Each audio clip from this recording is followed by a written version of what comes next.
empty the chamber on them. And how do you do that? First 6 seconds, point A to point B, everything you got. Everything you got. Turn that shit up. Let's go. Welcome to the Morning Scoop. It is Friday, August 26th. This is the last Friday for a long while where we will not have an Ohio State football game the next Saturday. We are going to have a nice start to this year with the Notre Dame game getting teed up in about 8 days. The whole world is going to be watching. It's the biggest game on the schedule that day, one of the biggest games of the year, top 5 matchups to start the year off. So we are really stoked about that. And as always, we are thankful for you guys. We are growing like crazy. Thanks to you guys. Thank you guys so much.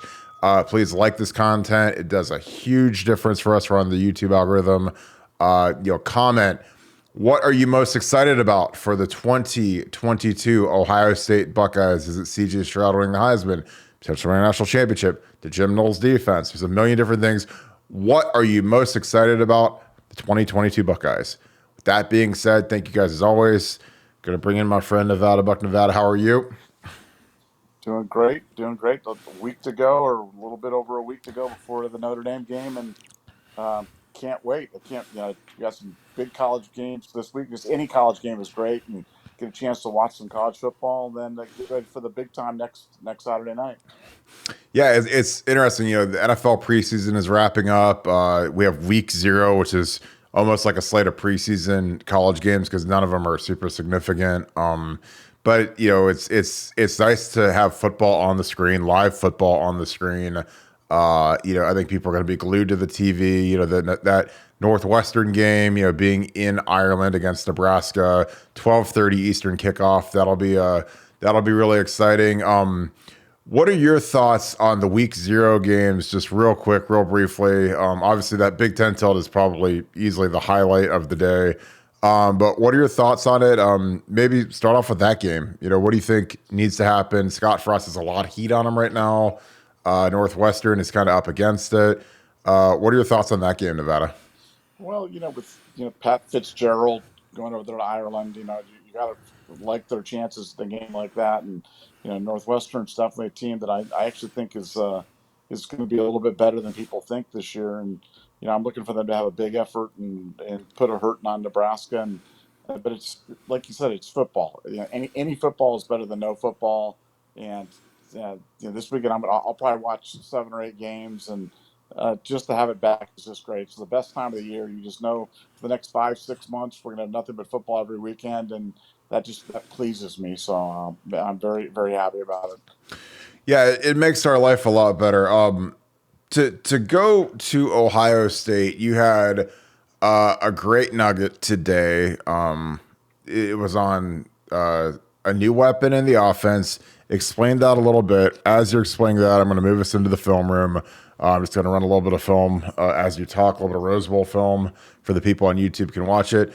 What did you hear about how they're going to deploy C.J. Stroud going forward? Well, what's interesting is we've talked a lot about, and it's well documented what a great throwing quarterback C.J. Stroud is, and Trayvon Henderson and Mayan Williams running back. We've even talked about the tight ends, this great offensive line. But one of the kind of the neglected weapons for Ohio State has been, the quarterback run and the utilization of the quarterback in a smart, responsible way. Not as a sledgehammer, but as a responsible constraint, an alternative, on some of these zone read plays where the quarterback could keep, especially in the red zone. And interestingly, Ohio State ran some numbers regarding how they struggled last year in short yardage, and they found that only 27% of the time it was due to a blown assignment or improper techniques. 73% of the time they were outnumbered. They were outnumbered. There were free hitters in the hole. They were too predictable by down and distance, by formation. So what they've done, and what they've focused on this fall a little bit more, with a little bit more emphasis than I thought that they would, is they're implementing a sprinkle of the quarterback run into the OSU offense, and that's kind of the secret weapon as far as I'm concerned, because people don't want C.J. Stroud to run. He famously said, I'm not a running back. I don't run the ball. But when you run the tough offense Ohio State does, to have that threat of a quarterback run, just a responsible threat of a constraint, makes a big difference for what defenses have to do and how they have to prepare for you. And I think OSU is ready to implement a little bit of that, and I think we'll see a little bit of that on next Saturday night against Notre Dame. Yeah, I agree. I think that it's something that it helps spice up the run game. It's just one more layer that you have to attack on when you're a defense preparing for Ohio State. One thing that you could pretty much hang your hat on last year is that CJ was not going to run the ball and he was not going to scramble. And again, I do not want him to be like an A gap running power up in the A gap and getting hit and messing his shoulder up. But it's like, guys like Kyler Murray and Aaron Rodgers and Pat Mahomes, those guys scramble a lot and they pick up chunks and it just breaks the team's back. Like I had Troy Smith, maybe the most efficient scrambler in Ohio State history. He wasn't the most explosive because obviously that was Braxton Miller, but Troy was a guy that we didn't have a ton of design runs for him. He was pre-read option in college football, but he had some uncanny ability to scramble when we needed it, especially against Michigan, 04, 05. Absolutely devastating runs on third down, and it was really the difference maker in the game because, a defense can have everybody covered. They can have good pass rush, but if the quarterback steps up, he can go literally move the chains on his own. And it's such a valuable weapon. For those of you on YouTube, I'm diagramming. I've got a clip here of Ryan Day's one of his favorite formations I talk about a lot on the board. It's a tight end wing set. It's Cade Stover. It's Mitch Rossi. They start off in a trips. They motion Mitch Rossi over into the wing formation that Ryan loves. I wish that DeJuan would get down in the 3-point. I think that Justin Fry is going to have these guys down in the 3-point a little bit more when they're covered up by a tight end. Covered up means there's a tight end on the line. But this is a really tough formation for people to defend because out here you've got Jackson Smith-Njigba and Marvin Harrison, maybe the two best receivers in the entire country, and they're both singled up. You have one high safety, just humping out. And this is tough into the boundary, and they love running this. When they have a numbers advantage, and you're running to Big DeJuan's side, who can get a little bit of a push right there, set that edge. I mean, it's a nice little. And mine does a fantastic job running this, but this is a 10 yards on first down, and it's just because it's physical. Excuse me, this is Ruck. This isn't Cade, but this will be Cade this year, setting the edge at the point and. When you can run, especially when you can run it this way to DeJuan's side, because DeJuan is such a mammoth human being and he's such a great run blocker. Again, I wish he'd come off the ball a little bit better here because he kind of pops up and hesitates for a second. That's where I think if he could get down to 3-point, it would really help him because he kind of false slips here. But he's so massive that he gets a hold of the guy, gets the edge. The guy doesn't really have a chance. And our Mitch Rossi and Ruckert really do a great job. And and they're going against he's going against the CM linebacker, and you put Mitch Rossi on a corner. It's going to be a great matchup for us every time. And mine's the guy that really makes this thing happen because he has great vision, puts his he's got great balance, and it's 10 yards. So, but talk a little bit about you mentioned the Justin Fry, Chip Kelly influence on. Pulling the quarterback as Jackson Smith-Njigba scores a long touchdown here, a perfect strike from CJ on the film. Talk a little bit about that, how it's going to change our offense, and what does that do for the offensive line as well? Because I think that it cleans the box up and makes it easier for them. Well, I mean, one of the things you mentioned is just you look for the little things, and last year in short yardage. We were going for a lot of short yardage, but the offensive lineman not in a 3-point stance. And when you go down to a 3-point stance, it allows you to a little bit lower. When you're running those double team blocks, enables you to kind of win that point of attack. And I think Ohio State's going to be doing that a little bit more instead of going out of kind of a traditional 2-point pass blocking type of stance. And I think that'll be something that makes a difference. I think you'll be seeing the guards pull a little bit more. You'll see a little bit more counter action. And Travion Henderson loves the counter action. Ran it a lot in high school, loves that counter action. But it also serves another benefit for Ohio State, though, which is it gives the defense a look at that counter action in practice. So when they see it in the games, that's not the first time they're seeing it. They're experienced running against it. So when you get up against a Wisconsin or a Michigan, he likes to run that counter action with the guards, that the Ohio State defense is ready to roll. So I think these are a lot of little subtle differences that you're going to see in the running game, but that's what we expected out of Justin Fry coming here. The heavy Chip Kelly influence in terms of the running game through Justin, and I expect these little tweaks to result in big dividends for the Ohio State running game. And Ohio State running game was very, very good last year. Very, very, very good. I think it's going to go to the next level, and it's going to be fun to watch. And for you that are on YouTube right now, this is the Rose Bowl. We're running a counter play here. We're pulling the backside guard and backside tackle. Matt Jones does a nice job. He'll be over at right guard. He gets cut here. Something that Jim Knowles implements. It messes with Thayer. Great player, average athlete. I think Paris Johnson's a much better athlete, and he could probably get around this a little bit cleaner. But you see the action, you see how it opens up.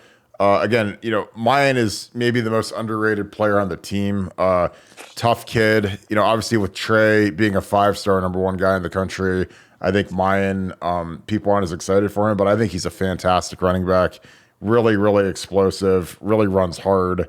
Makes guys, for a big guy, he's really gotten in great shape. Makes guys miss, and he really punishes guys that want to come try to tackle him head up. So that was a little taste of what the counter action looks like. I think we're going to see a lot more of that with Justin and with what he likes to do in the running game, what UCLA's used to doing.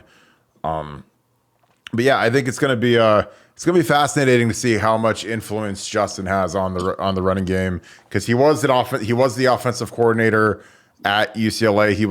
He was not the primary play caller, but I think that he had good influence on Chip Kelly, who was the primary play caller. So it's going to be really fascinating to see how much we evolve from being a predominantly stretch outfit, tight zone outfit to more of a hopefully a power and a counter outfit. Again, this is more of a Ryan Day, Kevin Wilson thing, and there's nothing wrong with it, because I mean the stretch running game, the zone running game is usually the most proficient running game in the National Football League. You think of the Denver Broncos, the Atlanta Falcons, when they had Alex Gibbs as their O-line coach with Terrell Davis.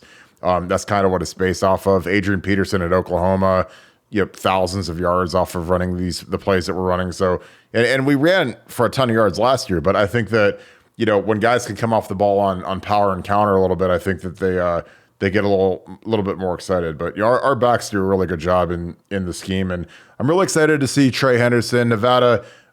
You've heard a lot about Trey Henderson in camp. He's noticeably thicker, more muscular. Obviously, when you hit the weight room as hard as he has, he's going to be more explosive, just because he's going to be squatting. I know Mickey's program. He gets these guys really explosive, really fast. What are your expectations for Trey Henderson this year as we go forward? Obviously, broke the freshman record last year. What do you think he can do this year? Well, I think you're going to see more touches, and more touches is going to be more yards. And, they've been really, really working with him on his patience and his vision. And, as good as he was last year, he left a lot of yards on the field last year. And, you'll see sometimes where he ran up and, wasn't patient enough to let blocks set up, ran up into the backs of his blockers, missed holes, missed opportunities. And despite that, was still, unbelievable as a freshman. But I think with a little bit of coaching, with a little bit of some tweaks to his running style, and a lot of film work that he's done this year, and on top of the great work that he's done in the weight room, I think you're going to see a more explosive, but even more importantly, more responsible and smarter Trey Henderson about his running. And I think the sky's the limit for him. I think he's a guy that's obviously a first round type of guy, but I think he can be a high first round guy, because I think he's a special running back. And Ohio State's going to use him in a lot of different ways this year. They want to get him out in the edge. They want to get him the ball. You've seen the dreaded screen pass Ohio State's been running this fall, which has been kind of a nice little wrinkle, because Ohio State doesn't run a lot of screens, but they're running some screens with Trey, run some of those little center screens with him in the middle of the field. And that stuff that can really break the back of a defense. So I can't wait for next Saturday to see him on full display. Yeah, I think that with as aggressive and proficient as the pass rush has been so far in training camp for our defense, mixing in screens is always a great idea to help out, especially the second and third offensive lines. They really struggle to hang in there for some of these longer progressions. Like generally the guys are going to get home versus some of the younger offensive linemen. So throwing a screen in where you only have to block for about a second and then you release downfield is always a great idea. I know that you are probably the biggest fan of the screen pass maybe in the universe. So, Nevada, I know that you're the biggest proponent of the screen pass. Talk a little bit about why you love the screen pass and how it helps out the offense. Well, I just think I'm just a big believer in constraint plays. I love quarterback run constraint plays. I love, anything that runs counter to with the flow of the offense. And I think the screen pass is the ultimate constraint play for defenses that love to blitz, for defensive ends that love to get up the field in a hurry. It just gives them something else to think about. And, I also think about it from a defensive standpoint. I mean, how many years have we seen Michigan screen against us and just break our back with screen passes? And I don't understand why Ohio State hasn't done it more. And as great an offensive mind as Ryan Day is, and I'd love to see him use the screen pass more liberally. And I think I've seen more screen passes this fall than I've ever seen at Ohio State. And I hope that that translates over to the field when they the games start happening for real, because I think it's a huge part of the OSU arsenal. Yeah, it's funny. As you were saying that, I glanced at the scoreboard. You were at this game. It was 35-21 at this point in the game. And how were you feeling sitting at the Rose Bowl down 35-21, getting the ball back? I mean, that had to have been pretty stunning. Yeah, it was one of those weird games where you just didn't feel like we had any chance to get some stops, and luckily the defense put together some stops in the second half and pulled it out. Great win, and everybody that was there was thrilled about it. But hopefully the momentum of the second half on defense carries over to the guys this year. And Jim Knowles has got his hands full because that defense was a mess, can only go up. And I know he's got big plans for the defense. He wants it to be a top 5 defense in the country, and we'll see how much improvement they've made next Saturday. Yeah, I think it's going to be interesting. This is a great jam by Matt Jones here. This is a guy who's Matt's he's a different cat because he's a kid that started the Alabama national championship game. Then he played spot duty last year, and now he's back to the starter. He's a big, strong kid. He's a 4-star kid out of New York State. Here he gets a nice shot on the guy, puts him in the ground. And again, like, thank God we had Jackson Smith and Jigba, and they were starting a running back or whatever at cornerback, because that guy got scorched all day. And it really gave us a chance to make plays, because when you're down, if your skill guys can't show up and make plays, you have no chance. So if you don't have receivers that are ready to rock, I mean, it's game over. Like, these guys they stepped up. Marvin Harrison Jr. did fantastic, obviously. This is Julian Fleming getting a shot at it, and they threw a pick to Fleming. Wow. I don't even remember that. I mean, you got Emeka and those guys in the throw to Julian, little 6-man protection.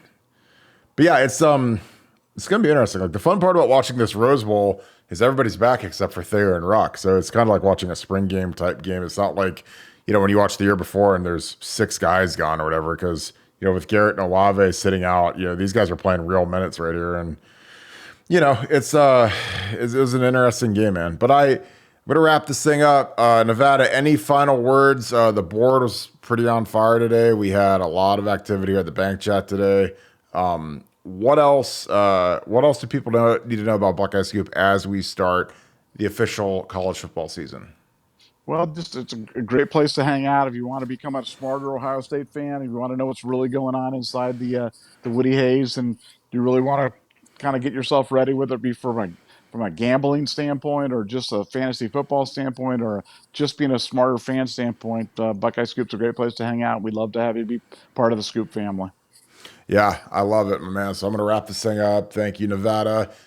With that being said, as always, appreciate you guys. This has been a great run for us on the Scoop. We have been growing, gaining new members. Thank you to our new members. Thank you to our new subscribers to this channel as well. If you haven't subscribed, click subscribe. Click the alert bell. You'll get notified every time our content goes live. We're pushing a lot of content right now because there's so much to talk about with recruiting, with scheme, with new developments every day, NIL stuff. It's just, it's a wild time. A lot to talk about. So as always, I appreciate you guys. Thank you so much.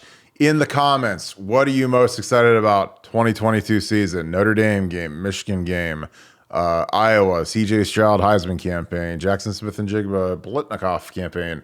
You know, the O-line like I am. I'm super excited to watch Devon and PJ. It's going to be a wild one. So as always, I appreciate you guys. Thank you so much, Buckeye Nation. Thank you, Scoop family. Hope you guys have a great rest of your day and a great weekend. Appreciate you guys as always. Go Bucks. Have a nice day.